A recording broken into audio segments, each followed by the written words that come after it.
That's what I said.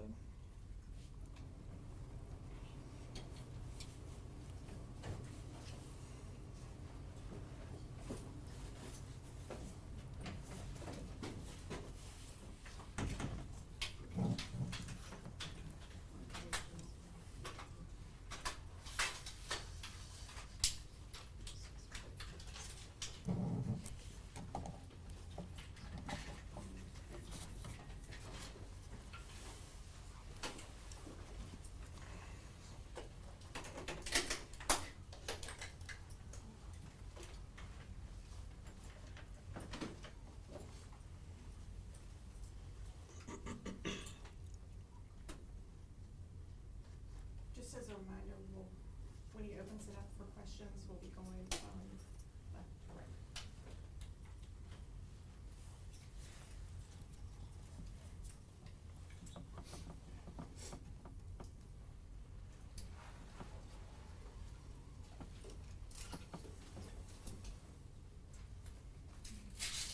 Ready?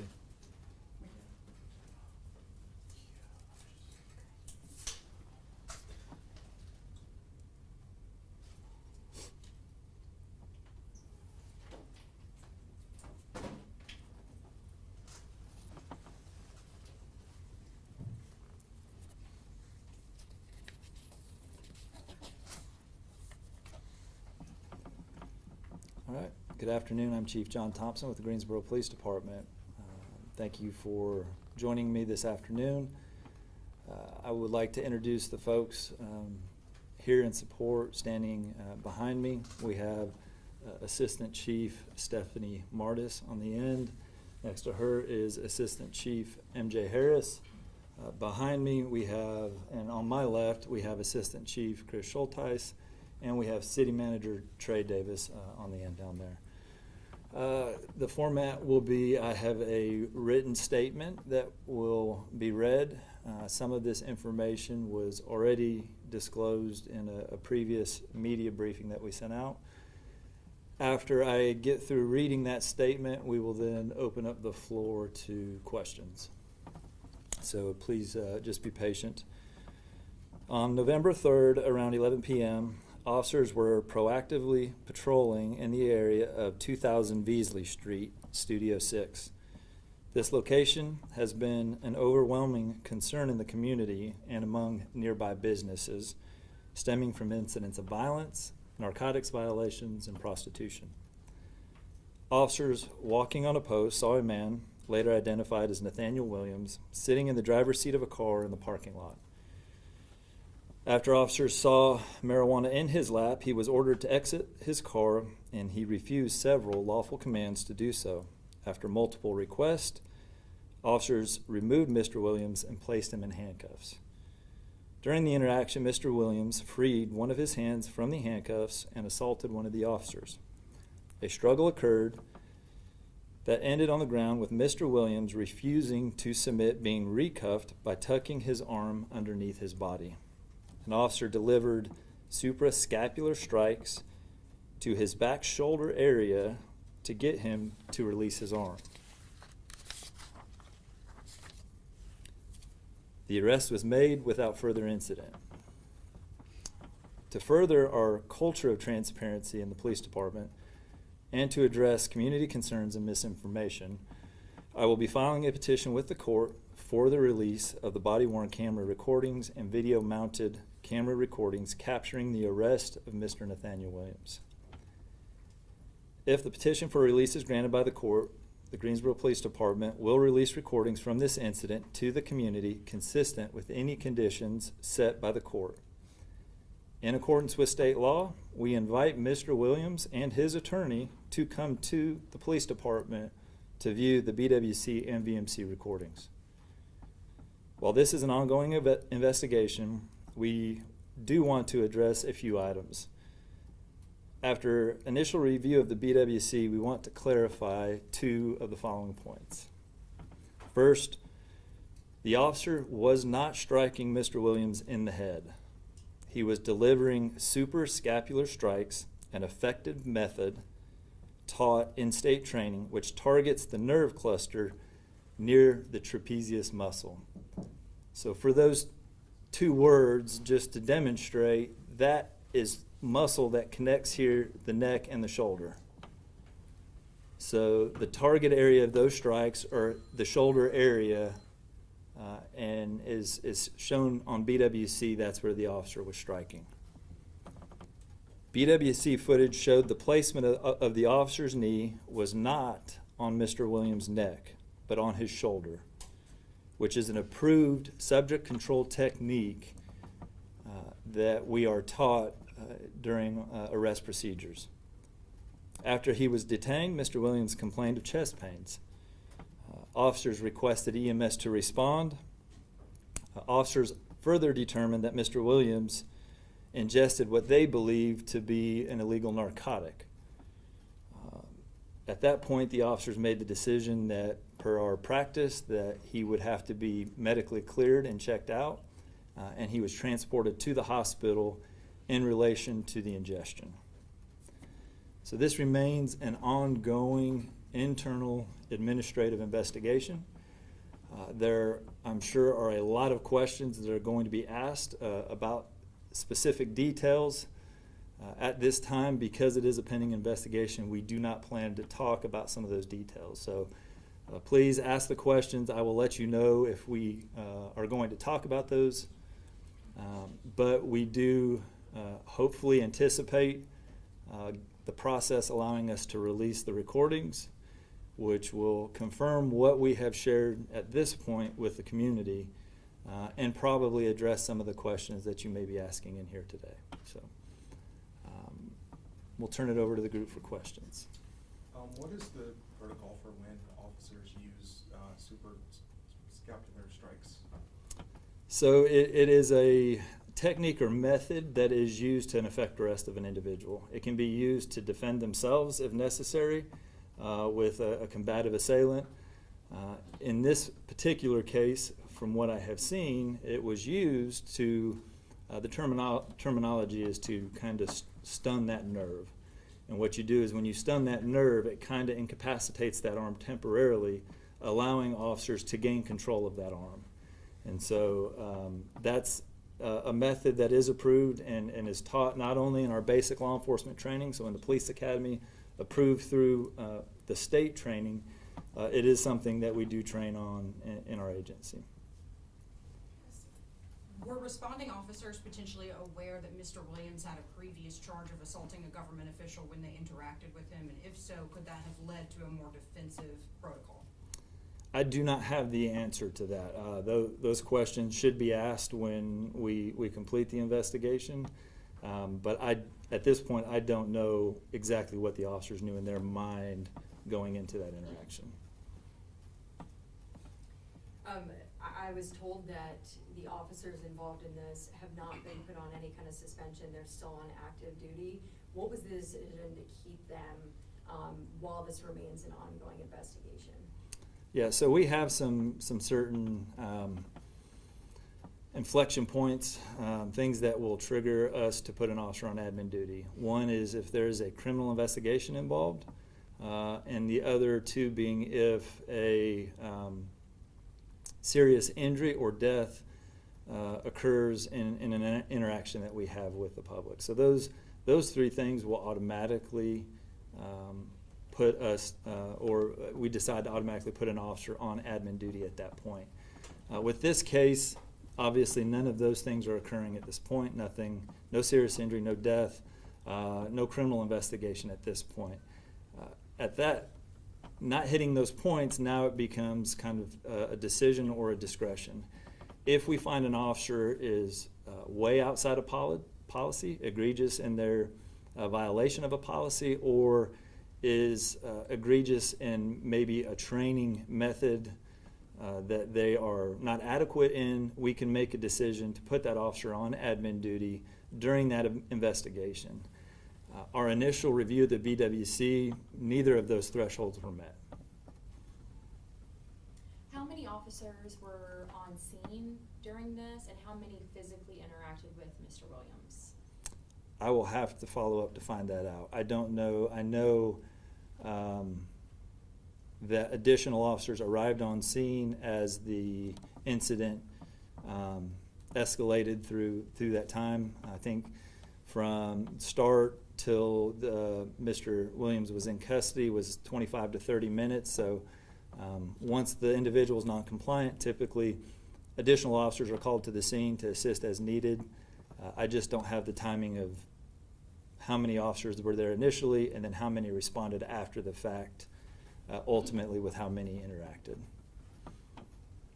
The officer involved, specifically the one seen striking Mr. Williams, has he received any complaints in other cases? And do you know if he was involved in the over 20 pending charges that Mr. Williams is facing right now? 20 pending prior to this night? Mm-hmm. That I do not know. That would be something we would be able to determine in the investigation. As it relates to previous incidents, everyone hopefully is aware and understands the restrictions that we have in terms of producing personnel privacy information, so information from their file. State law outlines what we're required to provide, and we can provide that for that officer, but I don't have the answer to that question right now. So just reiterate again, so Mr. Williams was sitting in the car, correct, when officers approached him? Yes. Okay, did the car belong to Mr. Williams? I do not know.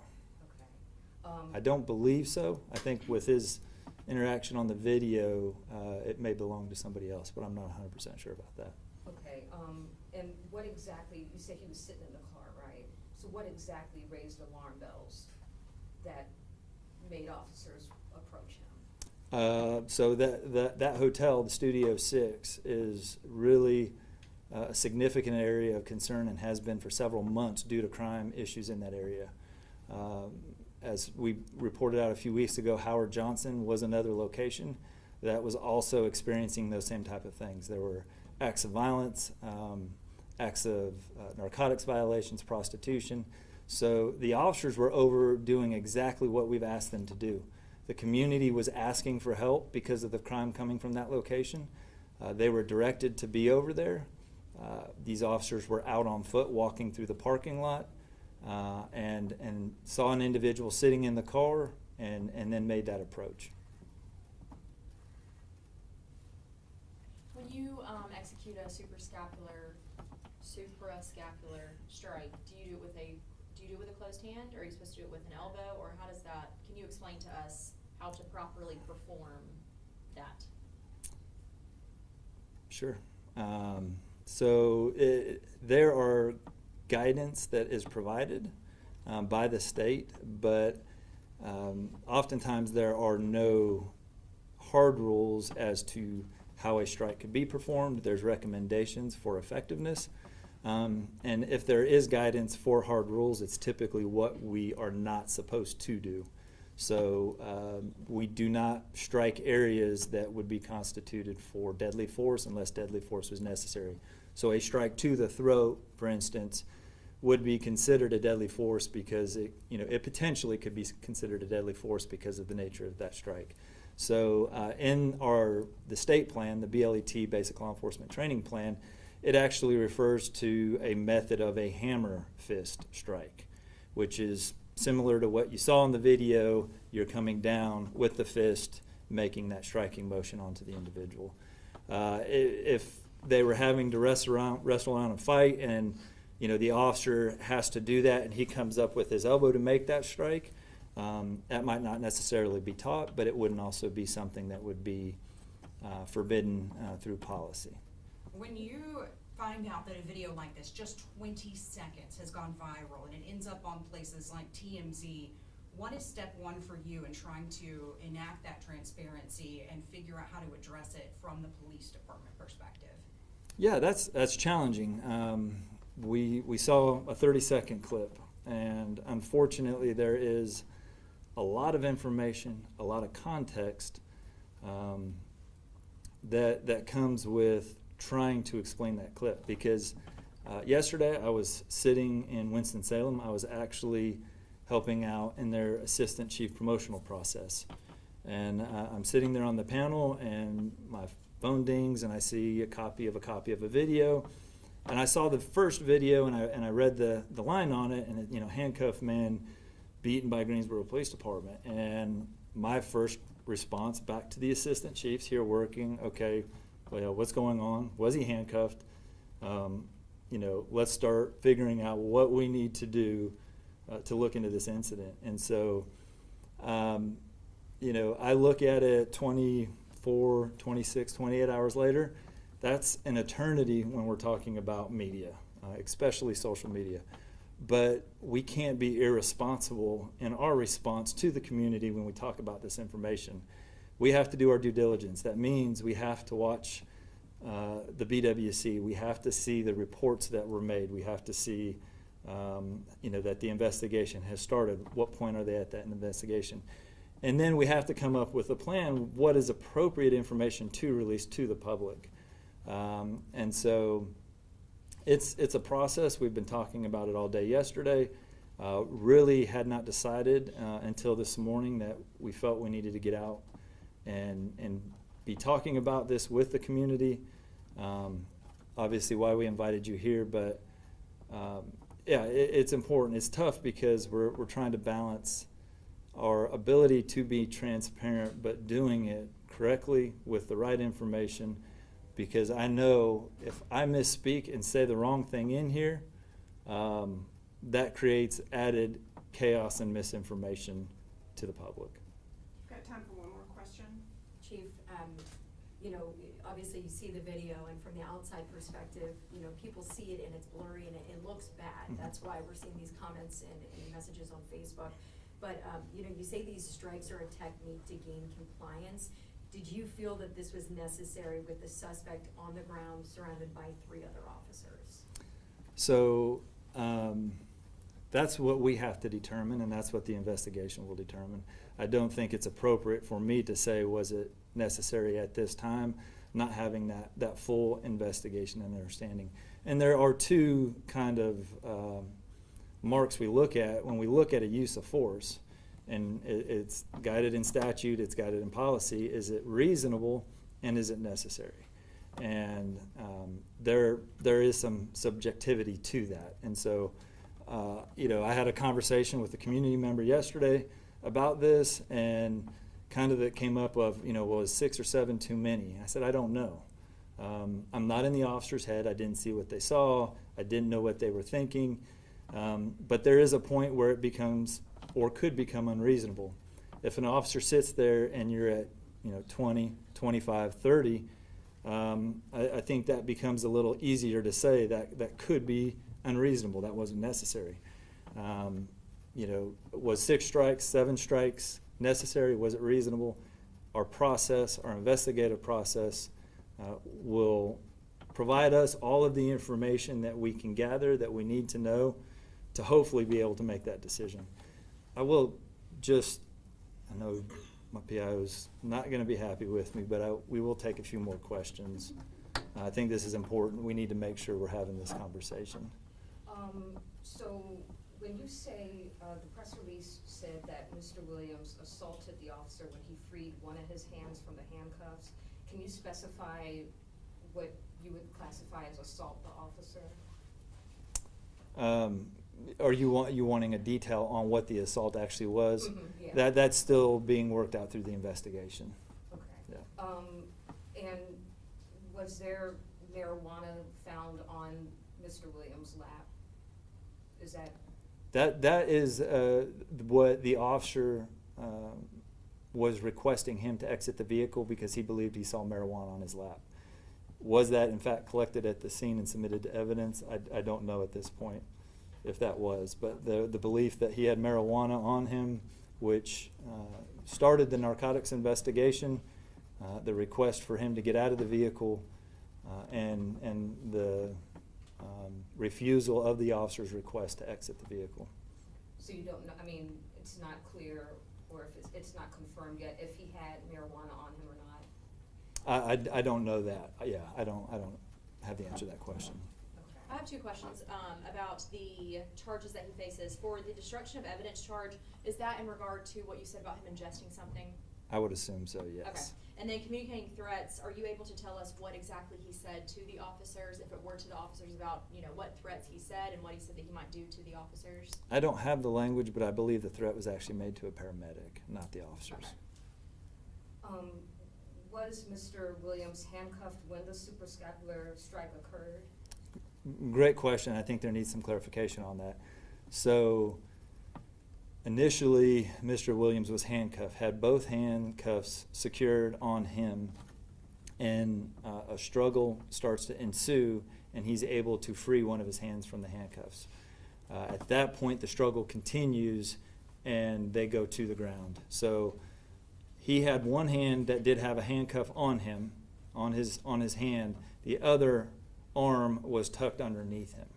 And so that's when the officer made those strikes to try to stun that muscle, that nerve, so that they could gain compliance of that arm.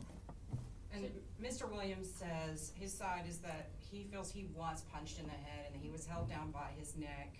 But you have watched that video and you are definitively saying that's not what happened. Correct. So all this to say, a lot of stuff is still under investigation, but the suprascapular hit, the fact that you were able to identify that's where he was hit is the reason that these officers are not on administrative leave. Yeah, so yes and no. So the reason they're not on administrative leave is that our initial review of BWC and information that we have from the reports, again, it's an ongoing investigation, does not show that there was any significant policy violations or training issues that would require us to take that action and put them on admin leave. Not just the fact that the strikes were made and he was using that approved technique. We look at the whole incident to make sure that there aren't any issues that are egregious that rise to the level of us placing an employee on admin leave. So if it Admin was duty. found in the video that this was in fact deadly force, you said that it was not at this point, but if it was found when you saw it, you're like, oh, that's deadly force, would they be on administrative leave? They could. Yeah. Yeah, I mean, every instance we deal with is very fact specific. So it would depend on, you know, if it was deadly force that was used, was it justified? You know, do we think there could have been a justification for that? Yeah, just very, very fact specific. The 3 officers seen in the video, how long have they worked for the department? I don't know that offhand. We've had a couple of videos lately. We had the incident with the young people who were in the car, and then that went viral. We had another one where a GPD officer ran a red light. They seem to be circulating lately. When a resident of Greensboro sees something maybe like that and is concerned, what would you tell the people of Greensboro to do with that video, maybe instead of posting it on social media? You know, obviously I'm familiar with the red light video and the other. When we see it, our duty is that we have to investigate and follow up and see if there's a policy violation, if there's a law, if there's something that we need to correct on our end. So, you know, I think in some of these cases that it's individuals that are trying to gain some social media notoriety and posting these videos and, you know, getting out there in front of the public. I would ask that anytime you see any officer that is engaged in something that you don't think was right, that you thought was incorrect behavior, practice, something like that, that please contact us. We have Professional Standards Division, which is 6-7 sergeants that are assigned to investigate that. We want to make sure our officers are out here doing the right thing.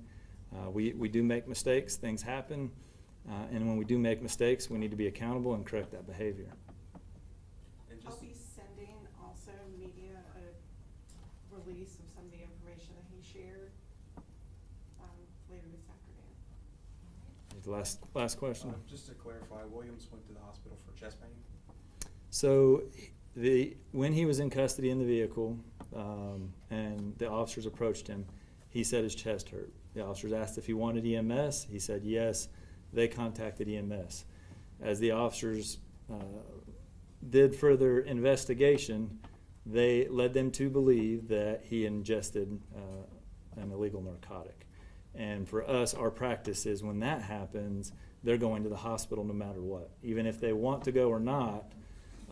So the chest pain spurred the EMS response. once we determined that there was the ingestion of illegal narcotic, he was going to the hospital one way or the other.